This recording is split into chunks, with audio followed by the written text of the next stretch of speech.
نوح علیہ السلام تا د یوې ځمکې او د یو اسمان نه اوبه راووتې طوفان جوړ شو و حضرت عمر رضی الله تعالی عنہ فرمایي که د اوو اسمانو نه او د اوو ځمکو نه اوبه راوځي او دغه عظیم طوفان کې ما څوک ورواچي او د خپل قرآن دی خپل زړه پورې جفت ونیسم نو والله چې دغه طوفان به ما ته څه نقصان رونه رسي او ابراهیم علیه السلام ته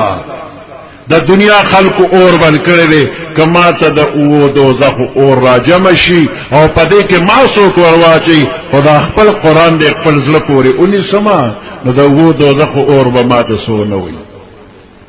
نو د قرآن شریف په هر زمانہ کې خپل برکت خولې یو آیات برکت خولې نو مولانا بجیگر صاحب رحمت الله علیه د ټول قرآن خدمت کړي دي الله دې داغوی خدمات په خپل دربار کې قبول کړي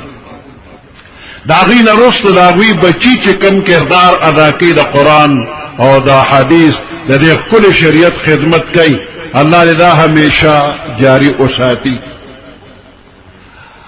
او د دوی د نیکو اعمال او برکات هغوی ته قبر کې رسیږي هغه په الله خبرې او خوشحالي او مولانا قاسم صاحب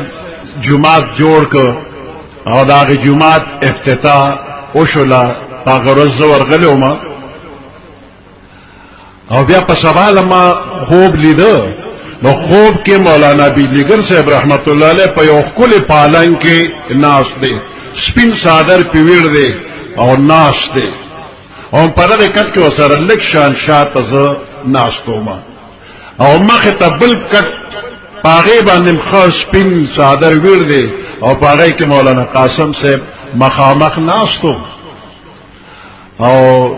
مولانا بیلیګر صاحب د بخاری شریف ختم دی تکاو پورا ختمه وتاو کو هغه وخت چې مولانا قاسم صاحب کم ادب سره ناستو دا څه تصور نکېږي ډیر انتهایی ادب سره ناستو